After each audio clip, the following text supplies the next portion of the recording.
Hello, 22 Tony here, with another discussion on collecting vintage and antique ammo.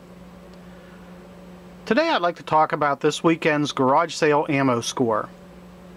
Now I know many of you, as soon as you hear ammo score, you're thinking 10,000 rounds of factory fresh ammo ready to be stocked away for the next zombie apocalypse. Well, that's not what we're talking about here. Here we're talking about vintage and antique ammo. Well, this weekend I stopped by a couple of garage sales and I got lucky. The first one I stopped at, I found a small plastic box full of just odds and ends of a huge variety of different types of cartridges and shells. It had some shotgun shells in there as well. And paid a total of $8 for the whole box.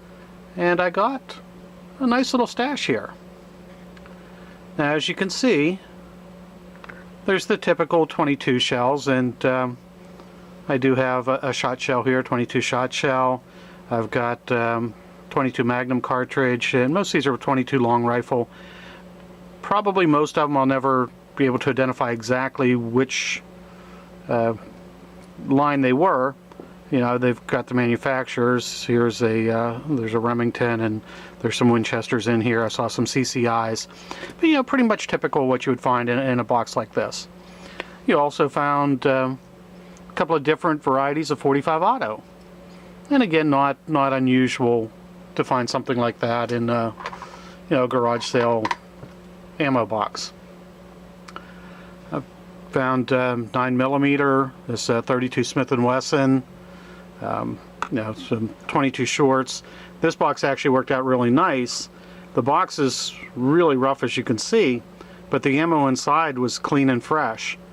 And I had just enough to finish off another partial box I had, the same manufacturer period. So it was the correct ammo, so I was able to refill a nice clean box.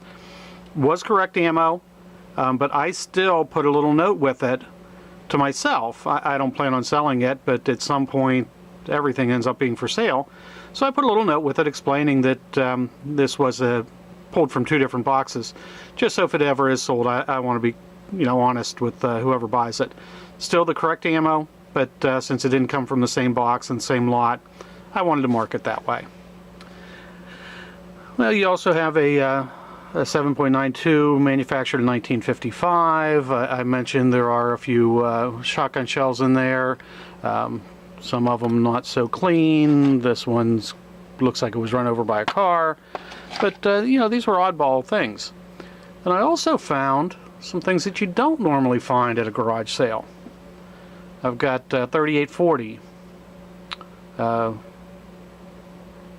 think that's a 4440. I've got a 44 WCF, 444 Marlin.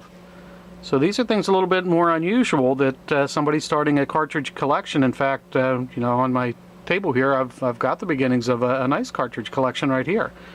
So somebody would be glad to pick this up and start a collection. Now, what was odd about this little stash is, probably 60 or 70% of the 22 cartridges that were in here were misfires. It seemed really odd to have this quantity of 22 misfires in different manufacturers, different brands. It just seemed a little bit odd to me. I'm guessing probably this belonged to somebody who worked at a shooting range or something, and they were picking up the misfires they found on the range.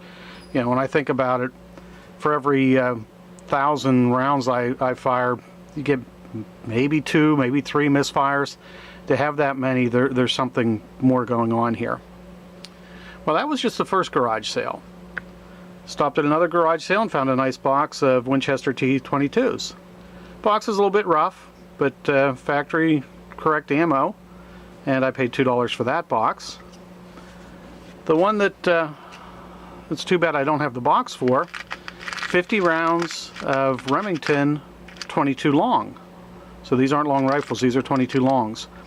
50 rounds.